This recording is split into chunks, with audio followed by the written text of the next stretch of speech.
என் இனிய சுதந்திர தின நல்வாழ்த்துக்கள். நான் அமர்ந்து கொண்டிருக்கும் அனைவருக்கும் என் முதற்கான வணக்கம். இன்று நாம் நமது நாட்டின் 80வது சுதந்திர தினத்தை பெருமையுடன் கொண்டாடுகின்றோம். 1947ஆம் ஆண்டு ஆகஸ்ட் 15 அன்று இந்திய ஆங்கிலேயரிடமிருந்து சுதந்திரம் பெற்றது. இந்த சுதந்திரத்திற்காக மகாத்மா காந்தி, சுபாஷ் சந்திர போஸ், பகத்சிங், திருப்பூர் குமரன் போன்ற எண்ணற்ற தலைவர்கள் தங்கள் உயிரையும் தியாகம் செய்தனர். அவர்களின் தியாகத்தை நாம் என்றும் நினைவில் கொள்ள வேண்டும்.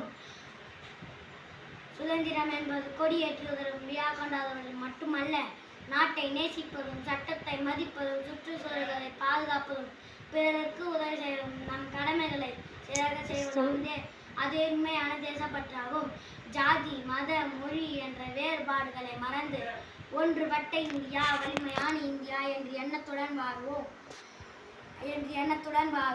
அன்று நமது நாட்டின் தேச தலைவர்கள் பொதுநல கருதாமல் சுயநலத்தோடு வாழ்ந்திருந்தால் இன்று நமது நாட்டிற்கு சுதந்திரமும் குடியரசும் கிடைத்திருக்காது.